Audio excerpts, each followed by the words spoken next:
Hai hai hai, kali ini ada podcast lagi ada di Helper Cikarang nih.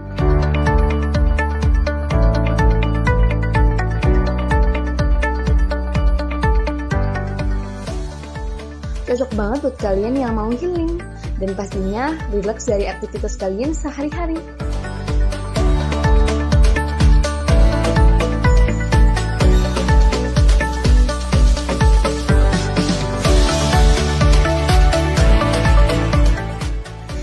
Tapi tunggu dulu.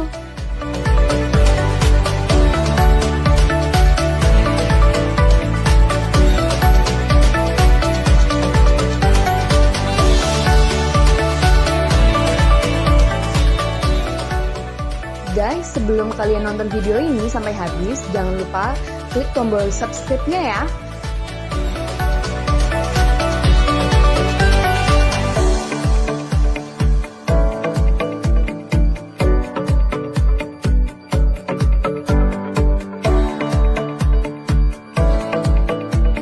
Selamat menyaksikan. Halo, selamat sore. Assalamualaikum warahmatullahi wabarakatuh. Senang sekali bisa bertemu lagi bersama saya Indah di Ada Podcast, kreatif, inovatif, dan informatif. Di sebelah saya sudah ada narasumber yang begitu cantik, mandiri, seorang General Manager Hotel Helper Cikarang, Ibu Friska Utami. Selamat sore, Ibu. Selamat sore, Bu Indah. Apa kabarnya, Bu? Alhamdulillah sehat, puji Bu, Tuhan. Ya begini di suasana yang mendung-mendung ini, ya kita masih bisa diberikan kesehatan juga di tengah pandemi juga, bersyukur, alhamdulillah. Selanjutnya ada narasumber kita, seorang pengamat lingkungan hidup Kabupaten Bekasi yang menolak tua rupanya ya, masih gagah perkasa, Bapak Agus Wing. Selamat sore, Bapak. Selamat sore, Ida. Iya. Kebetulan sekali Bapak ini seorang dosen dari kampus saya tercinta. Iya, Pak ya. Saya ketemu dengan mahasiswa. Agar lebih nyaman ngobrolnya ya Bu ya, izin Bapak Ibu untuk membuka masker karena kebetulan kita sudah melakukan vaksinasi lengkap ya Bu ya, Pak. Alhamdulillah udah lengkap, vaksin udah dan regular test juga untuk pendidikan. Alhamdulillah. Selanjutnya kita masuk dengan perbincangan kita pada sore hari ini dengan tema Preserve Our Eats. Sebelumnya saya ingin mengucapkan banyak terima kasih kepada Hotel Helper Cikarang karena telah menyediakan venue yang begitu megah, nyaman, dan juga lokasi yang begitu strategis. Mungkin teman-teman di rumah ada yang belum tahu apa itu Our Eats. Mari kita bahas dengan narasumber kita yang lebih berkompeten.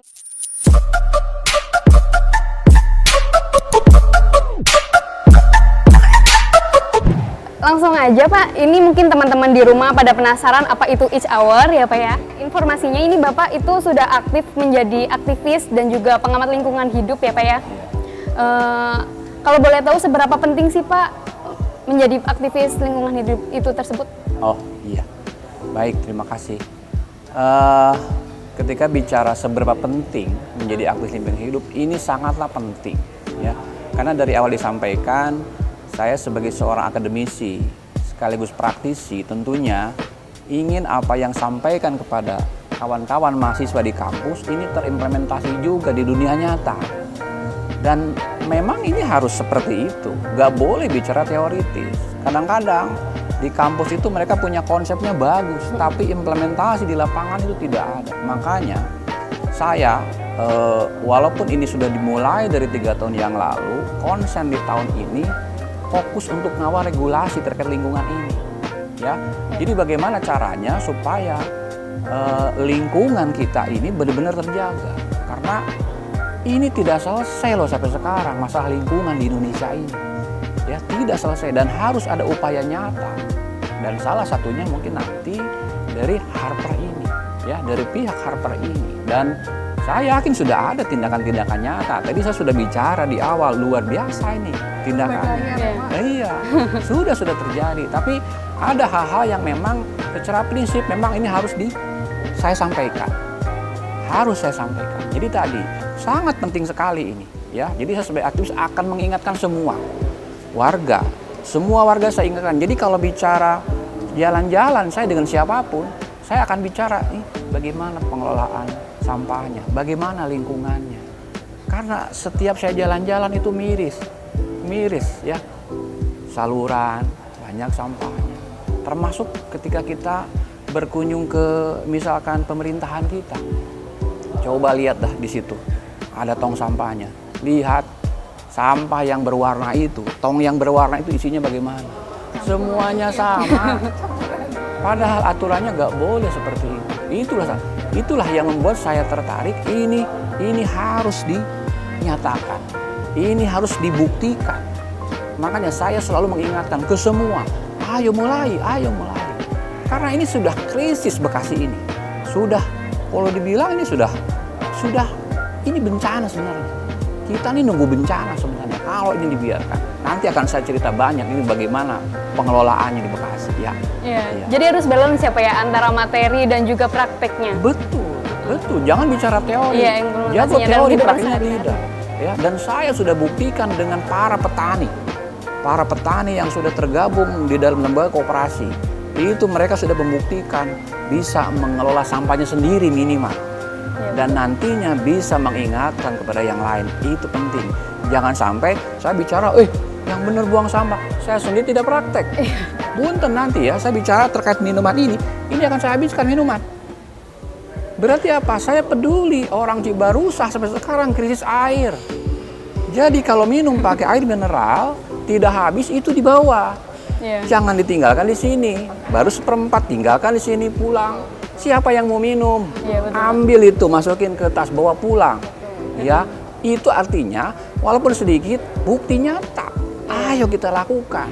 Makan permen, nggak ada tempat sampah. Inilah tempat sampah pertama. Bawa pulang. Itu bukti nyata yang harus dilakukan. Dan ini nggak main-main loh. Gitu ya. Jadi ini serius nih. Karena kita sudah darurat sampah ini bener. Ya, tuh. Oke Pak, kalau boleh tahu nih, selama aktif menjadi aktivis dan pengamat lingkungan hidup, apa saja sih Pak yang sudah Bapak lakukan? Ya, tadi saya sampaikan bahwa saya sebagai akademisi dan praktisi, pertama memang membina mahasiswa arsitektur untuk terjun langsung di pengabdian masyarakat. Ya, ada pengabdian masyarakat yang memang itu nyata terlibat di masyarakat. Jadi sekarang dengan konsep kampus merdeka, mahasiswa yang punya kemampuan di satu bidang ilmu, misalkan bidang ilmu lingkungan, itu bisa diimplementasikan dengan program-program pemberdayaan masyarakat. Mereka belajar kerja nyata lah di sana. Itu. Jadi kerja praktek mereka bukan hanya teori, tapi langsung praktek, terlibat di masyarakat banyak, turun ke basis, lihat masalah di basis seperti apa, dan mereka minimal kasih saran, kasih masukan, dan masyarakat nanti yang melakukan aksinya, konsep dari mahasiswa tersebut. Itu yang sudah dilakukan. Ya, kemarin juga sempat KKN juga menyediakan bak sampah seperti itu ya Pak ya? Nah, seperti itu. Jadi jangan hanya bak sampah yang disampaikan, tapi kasih edukasi kepada masyarakat bahwa ini undang-undang sekarang mengatakan masyarakat itu wajib memilah sampahnya dari rumah. Ini sebenarnya pemerintah tidak tegas sampai sekarang. Ya, jadi kenapa sebenarnya ini masyarakat itu tidak harus memilah sampah dari rumah? Karena bicaranya ini undang-undang regulasi. Terus kenapa ini masyarakat tidak mau? Karena di situ ada kewajiban daripada pemerintah, swasta, industri untuk memfasilitasi kebutuhan masyarakat terkait pemilahannya. Contoh, misalkan masyarakat suruh milah nih, dari mana milahnya Pak? Kagak ada tempatnya. Sedangkan konsepnya sampah organik itu harus ditahan di rumah, ya kan? Ditahan di rumah, adanya komposter lah di situ. Komposter itu mahal. Kalau beli satu unit mungkin bisa 200.000, 250.000. Ini masyarakat tidak bisa menyiapkan. Nah, pihak ketiga lah pemerintah melalui APBD, APBN, perusahaan, industri dengan CSR-nya itu bisa fasilitasi ke sana. Bisa fasilitasi memenuhi kebutuhan masyarakat itu. Biar apa? Organiknya mereka tampung di situ. Sampahnya mereka pilah dan itu nanti dijual ke bank sampah. Itu harus terjadi. Dan hasilnya itu balik lagi ke mereka. Itu yang belum terjadi sekarang. Jadi konsep bank sampah yang sudah berjalan itu hanya menguntungkan beberapa pihak saja. Masyarakat itu tidak. Atau bank sampah yang sudah berjalan sekarang organiknya tidak diolah. Organiknya itu sudah dibiarkan begitu saja, mencemari lingkungan. Plastik semua dibuang ke kebun. Orang mau pulang kerja, misalnya motor beli sebentar, buang pakai plastik. Padahal plastik, semua jenis plastik itu punya nilai ekonomi.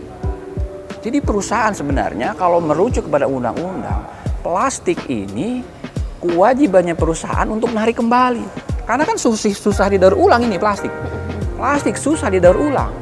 Nah, kewajiban perusahaan sebenarnya menyiapkan alatnya. Itulah yang namanya CSR tadi. Saya perusahaan plastik, plastiknya dipakai masyarakat, sama masyarakat plastiknya ditangkap. Saya wajib dong. Oh iya, ini kewajiban saya, sampah itu ditarik. Nah, kalau tidak ditarik, kasihlah alat ke mereka untuk membuat supaya itu terdaur di situ. Jadi biji plastik dari apa? Itulah kewajibannya perusahaan sebenarnya. Ya, jadi semua sampah itu tidak ada sebenarnya yang tidak punya nilai ekonomi. Semua ada nilai ekonominya sampah. Tinggal bagaimana caranya masyarakat ini harus sadar. Masyarakat ini harus pintar sekarang. Ya, jangan mau dikibuli lagi. Jadi Undang-Undang Sampah 2008 sekarang sudah 2022. 13 tahun kita kemana aja. Darurat sampah tiap tahun bukan makin membaik, malah tambah parah kejadiannya. Inilah saya katakan harus ada bukti nyata di masyarakat. Iya. Kawasan, iya. Ini termasuk kawasan ini. Punya kewajiban mempunyai pemilihan sendiri. Ini kewajibannya perusahaan. Dan nanti kerjasama dengan bank sampah. Jadi semua karyawan hotel ini masuk bank sampah. Mendirikan bank sampah di sini. Tidak usah lagi membayar orang ketiga untuk narik sampah. Karena sampah itu punya nilai ekonomi. Ketika sukses dijual nanti melalui koperasi, uangnya ditransfer lagi, balik lagi. Jadi ini keuntungan sebenarnya. Keuntungan bagi pengusaha kawasan. Ya, ini sebenarnya yang tidak diketahui. Dan ada celah sebenarnya bagi oknum-oknum, bagi pihak-pihak lain memanfaatkan momen ini. Karena pemerintah tidak tegas. Nah, untuk Ibu Friska sendiri selaku GM di Hotel Helper Cikarang ini, peranan penting apa sih Bu yang telah dilakukan oleh karyawan di sini terhadap each hour? Oke, kalau makasih Mbak Indah. Kalau program Earth Hour yang dilaksanakan sama Harper Cikarang tentunya salah satunya itu kita ngajak tamu kita berpartisipasi untuk bisa mendukung kita melestarikan lingkungan dengan campaign ini kan campaignnya dari WWF ya Pak, gitu. Jadi sebenarnya kan karena ini mungkin memang campaign yang dibawa sama dunia, kita juga berusaha untuk bisa ya ikut berpartisipasi dan memahami betul gitu fungsi dan ya salah satunya esensinya sendiri kita untuk program Earth Hour ini. Kalau di Harper sendiri sih memang kita setiap tahun melakukan kampanye untuk pemadaman listrik, terutama untuk lampu ya pada saat 1 jam untuk di minggu terakhir di hari Sabtu ya di bulan Maret itu yang akan kita laksanakan insya Allah itu untuk akhir bulan ini nanti di pukul 8:30 malam sampai 8:30. Baik. Nah biasanya kita itu akan pasang lilin di lobi berbentuk dengan sesuai dengan angka atau logo Earth Hour itu sendiri dari WWF itu 60 ya 60 plus gitu. Dan tentunya kita mengajak tamu untuk berpartisipasi juga dan kita juga pasti akan sekaligus juga memperkenalkan kita apa sih yang kita bisa berikan ke mereka juga dan kita promosikan untuk mereka melihat sebetulnya dalam efektivitasnya kita untuk melakukan penghematan listrik dan juga memadamkan lampu dan listrik ya sebetulnya nggak 100% listrik kita padamkan tapi kita meminimalisir penggunaan gitu tentunya terutama dari lampu ya karena ini kan termasuk juga kita untuk mendukung untuk mengurangi pemanasan global juga dan ya kita biasanya akan ajak tamu untuk berhimpun ke lobi juga untuk mereka mungkin untuk tahun ini Harper akan memperkenalkan healthy drink kita. healthy drink kita.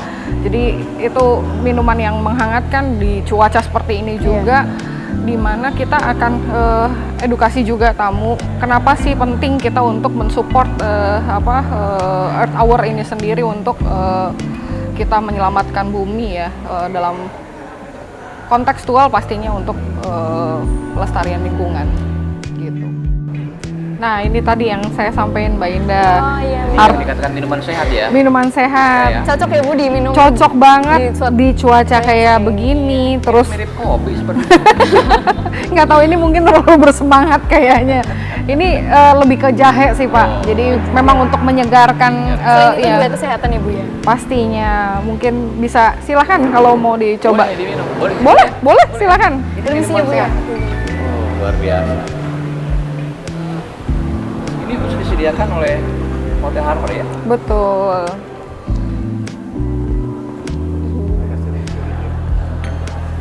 Jahenya terasa banget. Jahe merah Pak. Ya. Hangat di perut. Alhamdulillah. Ini Cocok ya, Pak? Iya, cocok banget. Boleh nanti bungkus Bu. Boleh. Ini kita karena ini kita biasanya kalau untuk di hotel pasti kita pakai istilah-istilah aja healthy drink ini. Cuma sebetulnya kalau untuk kita orang Indonesia nyebutnya sebenarnya wedang jahe. Iya. Nah, Harper Cikarang tahun ini kita campaign untuk Earth Hour itu kita juga akan menyajikan wedang jahe ini nanti untuk para tamu kita. Dia pakai brown sugar, jadi nggak pakai gula putih ya Pak, sama jahe merah. Jadi biar stamina bagus, badan hangat, nggak kena flu. Karena sekarang kalau flu tuduhannya yang enggak soalnya. Apalagi dengan pancaroba sekarang. Iya betul. Tertuduh Iya. ya. Iya. Oh, itu Untuk tuh. meningkatkan daya tahan tubuh juga. Betul. Oke, Enak Bu, minumannya Bu Priska, luar biasa. terima kasih. Lanjut ke pertanyaan selanjutnya ya Bu ya. Boleh. Menurut Ibu, pandangan Ibu gimana sih Bu tentang Earth Hour tersebut? Oke.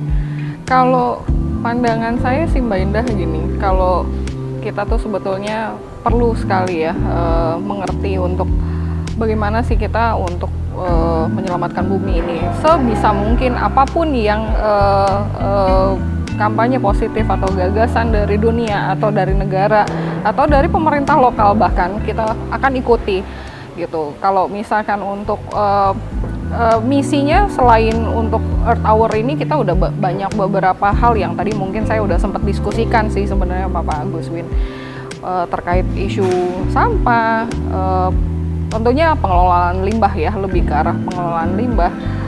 Untuk Harper Cikarang sendiri sampai hari ini alhamdulillah kita memang mengurangi penggunaan sampah plastik juga gitu, dan kita untuk khusus untuk tamu-tamu kita yang menginap di kamar, mereka bisa free flow untuk ambil minuman mereka dari ada dispenser di sudut-sudut tertentu kita siapkan, jadi mereka bisa pakai jug atau kettle untuk mereka isi minumannya mereka.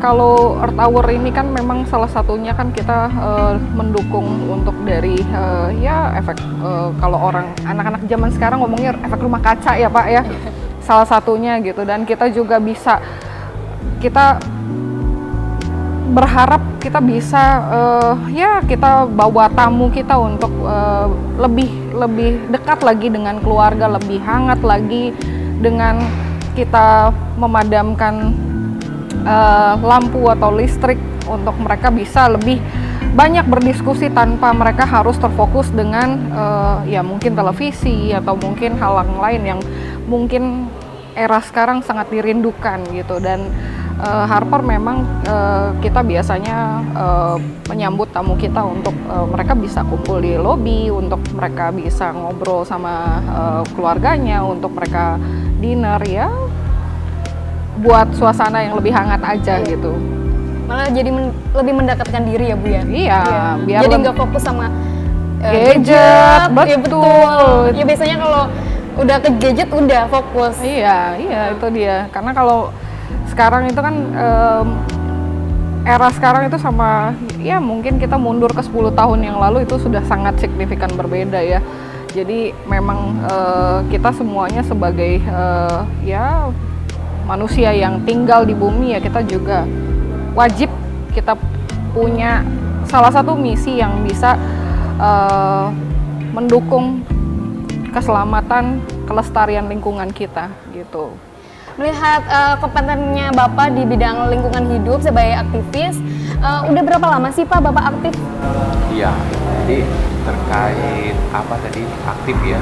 Kalau bicara kompeten, ya saya bilang ya kita kan para petani. Jadi ketika dibilang ya mungkin kita ini semuanya belajar. Betul. Walaupun sudah dimulai dari 3 tahun yang lalu. Ya, jadi ceritanya begini. Jadi saya dulu sebenarnya sempat tidak punya tempat pembakaran sampah di rumah. Rumah saya itu hanya 100 meter, itu full semua. Jadi ketika saya bakar sampah, karena dulu saya tidak tahu yang penting sampah itu habis, saya selalu berbarengan dengan lahan punya tetangga, gitu kan? Karena dibolehkan, jadi bakar, saya tungguin, atau asisten pembantu yang tungguin sampai habis baru Tinggalin. ya. Nah mungkin suatu cerita asisten saya lagi sibuk masak dan sebagainya, dia bakar sampah belum selesai mungkin ya, terus belum habis sampahnya, mungkin ada ayam, korek-korek ayam tuh kemana-mana mungkin sampahnya. Besoknya saya mau bakar sampah itu ditutup pagarnya.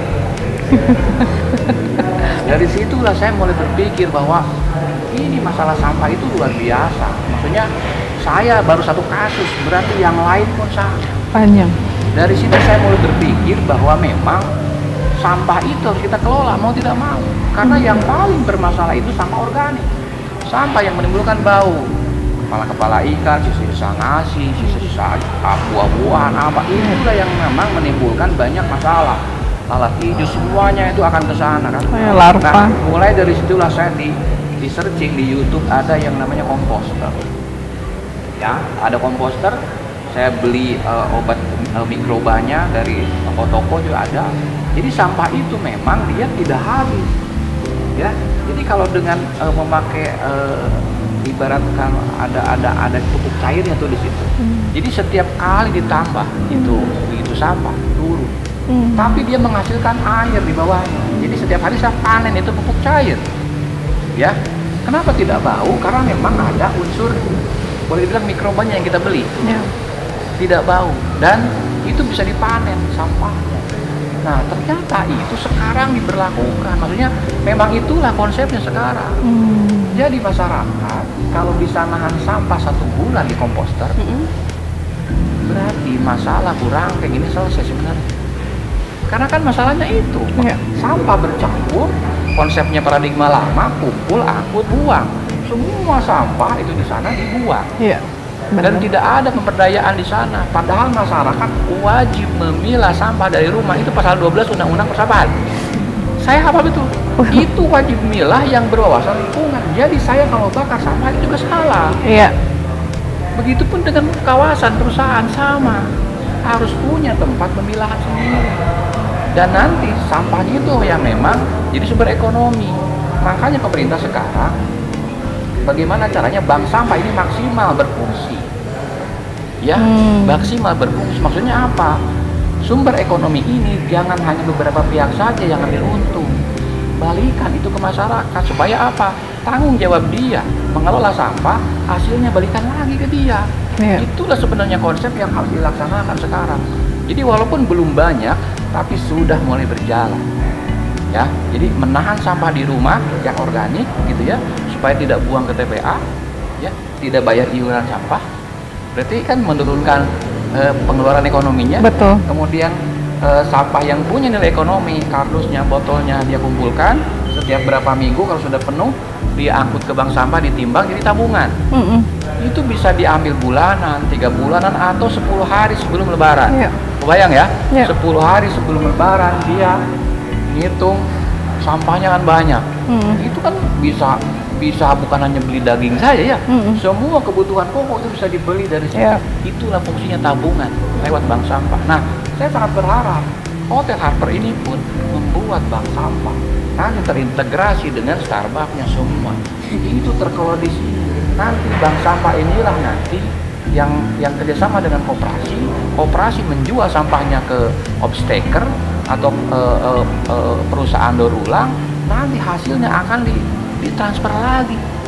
Itulah sebenarnya saling menguntungkan, tidak ada yang dirugikan. Kayaknya masyarakat masih banyak yang belum tahu ya Pak, sistem Ya, atau program yang seperti itu ya. Masyarakat harus tahu. Iya. Saya selalu mengedukasi siapapun, makanya bank sampah sekarang sekolah harus ada. Iya. Dulu ada bank sampah, cuman tadi murid-murid itu ke sekolah bawa sampah. Itu yang tidak boleh sebenarnya. Di sekolah itu tempat mengedukasi. Dulu ya. Caranya bagaimana murid-murid bisa mengolah sampah? Bukan bawa sampah dari rumah. Itu konsep yang salah. Nah, terus yang benarnya bagaimana?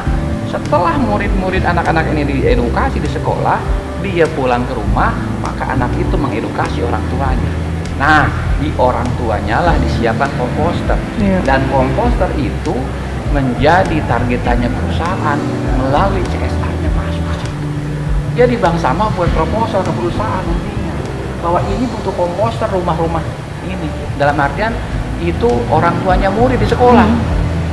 Kesitulah CSR masuk. Yeah. Itu sebenarnya. CSR itu kan bisa dari APBD, bisa APBN, perusahaan. Yeah.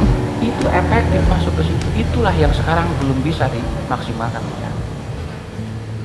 Baik Bapak, terima kasih.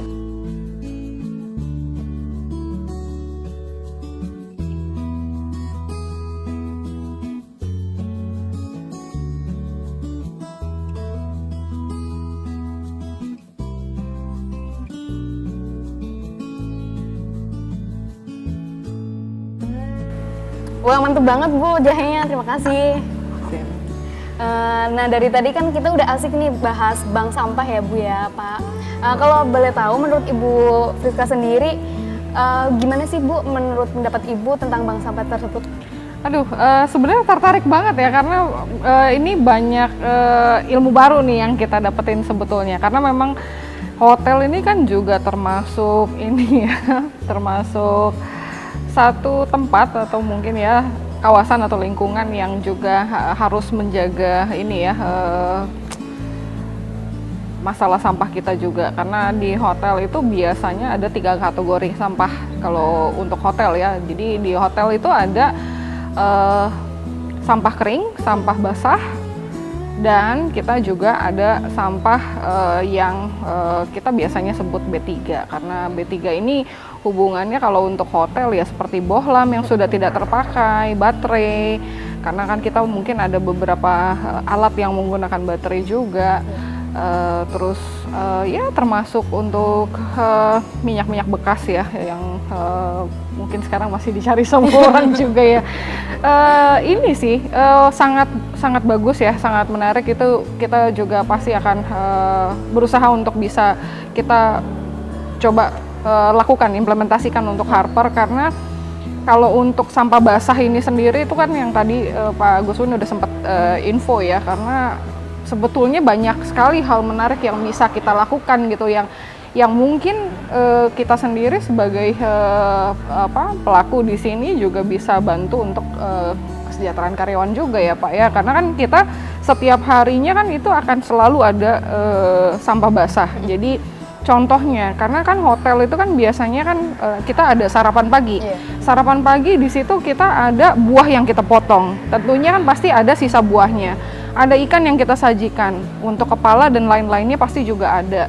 Belum lagi nanti sayur-sayuran, karena kan sayuran kan biasanya kan kalau mungkin Mbak Indah kalau misalkan masak di rumah juga kan ujungnya kan biasanya nggak dipakai gitu kan. Itu jadi kategori sampah basah. Dan beberapa makanan yang mungkin sudah kita tidak akan konsumsi lagi gitu masuk kategori sampah basah gitu. Dan sampah kering kita ya normal aja sih, lebih ke arah kardus-kardus gitu dan kertas-kertas yang tidak terpakai gitu. Dan ini memang saat ini yang tadi mungkin di balik layar kita udah sempat ngobrol nih, karena kalau untuk dari kita sendiri sih sebenarnya dari industri perhotelan itu juga memang berusaha, kalau bisa sih sebenarnya pemerintah bisa membantu dan mendukung untuk kita teredukasi gitu. Apa sih yang bisa kita kembangin sih dari sini untuk kita mengurangi beban untuk kita nambahin lagi untuk kontribusi sampah ke ke ya mungkin area yang semakin lama juga semakin terisi penuh ya Pak dengan sampah.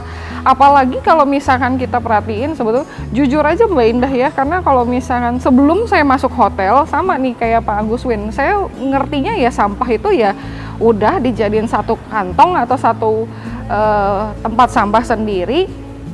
Ya zaman dulu sama saya kayak Pak Agus Win, anak 90-an mungkin biasanya gitu, nungguin aja sampah gitu, habis itu orang tua nanti ngomel gitu, ngapain nungguin sampah itu, padahal tetangga yang bakar gitu. Kita tuh, saya sendiri kadang-kadang tuh, ya karena saya agak ini ya, dulu agak ekstrim anaknya, jadi dulu aja saya tuh seneng gitu ngeliat ada bohlam tuh, lempar, dur gitu, udah gitu. Layaknya anak-anak aja, padahal kita tuh nggak sadar kalau itu sebenarnya membahayakan lingkungan ya. Itu sangat membahayakan lingkungan. Bahkan kalau mungkin kita lihat sekarang itu kayak tadi kan Pak Agus Win sempat singgung masalah tempat sampah yang harusnya kita fungsikan sesuai dengan warnanya, sesuai dengan peruntukannya. Ini sampah apa? Itu harusnya kita laksanakan ya, kita implementasikan. Tapi masih banyak bahkan kayak saya sendiri karena saya tinggal di Jakarta ya. Saya tinggal di Jakarta. Perumahan rumah saya itu nggak sempit sebetulnya, besar ya. 2 mobil bisa lalu lintas, tapi rumah besar pun tidak menjamin mereka bisa tertib untuk sampahnya ya Pak, karena masih 1 baknya gitu. Udah kita taunya, udah kita bayar iuran ke petugas sampah, nanti mereka clear up, jadi mau itu nanti mungkin sampah yang tidak bisa didaur ulang, yang kita perlu alat itu tadi yang Pak Agus Win bilang, sampah dapur ada di situ, belum lagi mungkin nanti kita ganti alat-alat yang tadi berhubungan dengan baterai, bohlam dan lain-lain, itu kan sampah lingkungan di rumah seperti itu juga. Hotel sebenarnya nggak beda jauh sama kayak rumah juga ya gitu, dan cuman mungkin skupnya lebih besar aja gitu. Dan ini penting banget sih buat kita bisa implementasiin, karena kan tadi Mbak Indah sempat bilang juga kita harus mulai dari diri kita sendiri gitu. Oh, bagus banget ya Bu ya, Harper udah mengimplementasikan, memilah-milah mana yang organik, non-organik dan juga battery. Nah menurut Bapak mengenai krisis iklim yang ada di Kabupaten Bekasi maupun di Indonesia ini, solusinya gimana sih Pak? Oke, saya tidak bicara nasional karena kita fokus ke tempat kita saja, kita dulu. Bekasi ya. Jadi ketika bicara krisis Bekasi memang benar bahwa ini sudah tidak ada waktu lagi kita bertahan dengan kondisi sekarang. Harus ada perubahan. Jadi perubahan paradigma, ya, mengedukasi masyarakat, memilah sampah itu harus dari sumbernya, gitu ya. Dari mana? Dari rumah, iya. Dari kawasan, iya. Seharusnya ini hotel, iya. Itulah yang dilakukan. Karena apa? Sekarang saya sampaikan bahwa ini info real dari Dinas Lingkungan Hidup Kabupaten Bekasi bahwa TPA Burangkeng, ya, sekarang hanya bisa menerima sampah itu 800 ton saja. Sedangkan Bekasi total sampah yang dihasilkan itu 2.700 ton per hari. Bisa dibayangkan 1.000 berapa tadi? Berarti hampir 1.900 ya. 1.900 ton itu kemana buangnya? Bisa ke jurang, bisa ke lahan kosong, bisa ke sungai. Inilah nanti kalau sampai ke laut itu bisa jadi. Ya, bukan nggak mungkin ya Pak. Sampai nanti ada misalkan punten Harpernya nyampe ke laut. Amin. Tahuan. Mudah-mudahan jangan sampai terjadi. Jangan sampai. Ya, jangan. Jadi saya ingatkan. Jadi harus ada solusi. Ini sudah krisis Kabupaten Bekasi. Makanya tadi harus ada tindakan nyata. Maka saya ingin mendorong sebenarnya Harper ini sudah tertib memilah sampah, maka bentuklah bank sampah. Ya. Segera bentuk bank sampah di sini supaya apa? Manfaatnya ini buat Harper sendiri. Ya, sampah yang melalui bank sampah nanti dijual kerjasama dengan koperasi, hasilnya balik lagi untuk siapa? Untuk semua karyawan di sini yang berusaha, yang semuanya diwajibkan masuk bank sampah dan mereka memilah sampahnya. Jadi sampah-sampah yang dihasilkan oleh tamu hotel mereka bersihkan. mana organiknya, Iya. mana semua karyawan hotel itu berlaku sama. Dan nantinya mungkin tugas Mbak Priska nanti sebagai JM diatur berapa karyawan, nanti setiap 3 bulan gajian di bank sampah, udah tinggal seperti Iya. itu dibagi. Amin. Jadi gak ada alasan lagi nanti bayar pihak ketiga, malah diuntungkan, malah tadi ada B3-nya. Iya. Nah, B3 itu hanya boleh dibuang ke TPA. Iya. Kebayang ya? Iya. Hanya sedikit berarti yang dibuang ke TPA. Jadi kalau hanya B3, ya pasti muat lah Burangkeng ini. Iya. Sudah tidak beban lagi. Iya. Karena apa? Semua sampah organik yang dihasilkan hotel ini, yang tadi banyak sampah basahnya, sudah terkelola. Dan nantinya outputnya menjadi kompos. Kompos yang ber-SNI, yang bagus untuk lingkungan kita. Iya. Nanti dipakai lagi di tanaman. di pot tanaman ini. Di pagar. Semua itu akan memakai kompos hasilnya. Lah, apa tidak bagus? Ya, Iya. itu sangat positif. Jadi harus ada tindakan nyata. Itu solusinya. Iya. Ya, untuk hotel dan kawasan itu solusinya. Iya. Kalau dari Harper sendiri kita memang udah dari awal dari mungkin hampir semua pelaku industri perhotelan juga mewakili juga ya. Kita memang sudah mensosialisasikan untuk pemilihan sampah itu sendiri. Jadi biasanya kita ada ruangan khusus sendiri, bahkan kita selalu setiap hari kita bersihkan, terutama pada saat pengangkutan sampah dan terutama yang wet garbage ini ya, Mbak Indah ya, karena memang terlalu riskan kalau kita tidak rawat tempatnya, itu akan mengundang larva, lalu mengundang lalat, yang ada nanti juga jadi makin gak nyaman area kerja juga. Dan ruangan khusus juga untuk pembuangan sampah kering kita dan B3 gitu. Ini kita berusaha sekali untuk komitmen dari semua pelaku, dari karyawan juga, dari semua pelaku industri.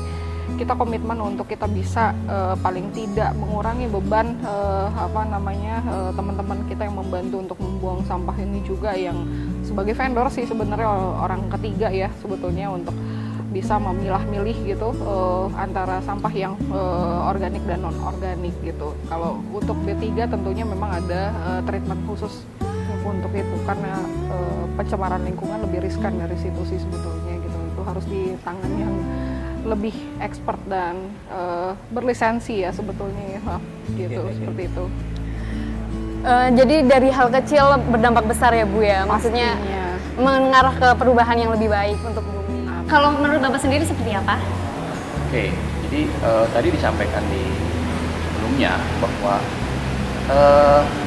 inti dari hari bumi ini, Hari Bumi. bagaimana caranya? Tadi saya sampaikan bahwa masyarakat itu paham terkait aturan. Itu Iya. saja sebenarnya. Karena apa? Kasihan pemerintah ini. Pemerintah kasihan sebenarnya. Jadi terkait dampak negatif, dampak dari pencemaran lingkungan, ini sudah angkat tangan sebenarnya. Sudah bingung itu bagaimana? Karena memang diakui sama pemerintah, ini bukan tugas pemerintah, bukan tugas petugas kebersihan dan sebagainya. Ini tugas bersama. Tuh.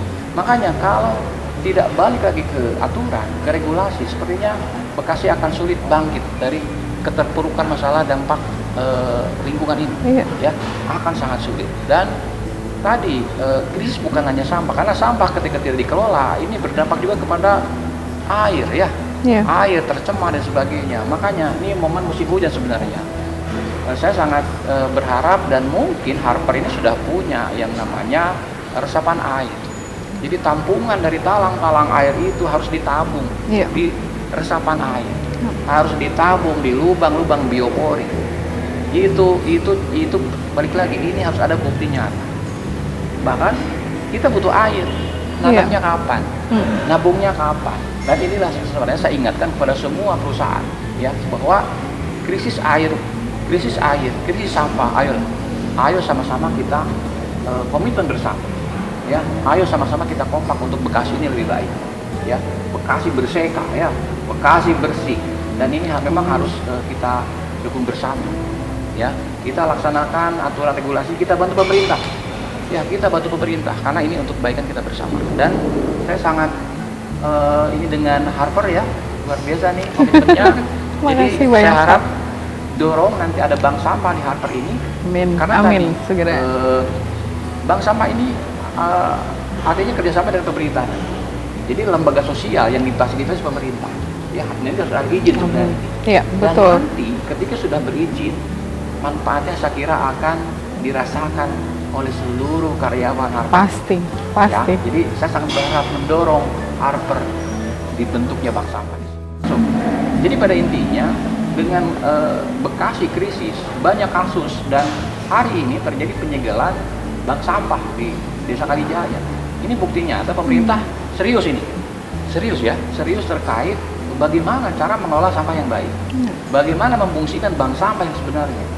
Nah, mudah-mudahan nanti ke depan ini langkah nyata pemerintah didukung oleh semua stakeholder, ya, didukung semua masyarakat, pemilik kawasan, semua mendukung. Ini harus secepatnya, ya, karena jangan sampai terjadi dampak-dampak yang lebih merugikan lagi. Iya. Ya.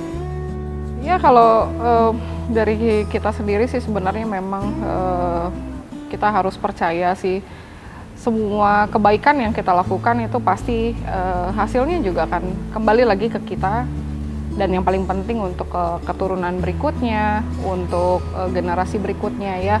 Kita juga kan nggak mau kita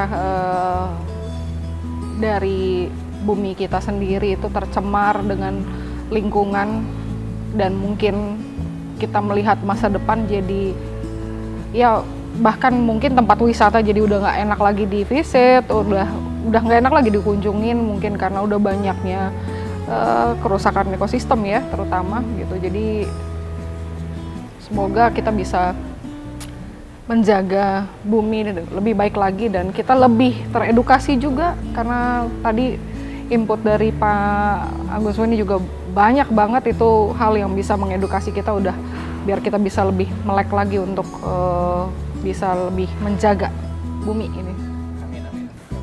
Wah, sepertinya seru sekali pembahasan kita pada sore hari ini mengenai Earth Hour. Mungkin bisa dilanjut di lain kesempatan di episode yang selanjutnya. Masih banyak banget yang perlu kita Iya, banyak banget yang harus dikulik. Masih banyak ya Pak ya, Bu. Masih banyak.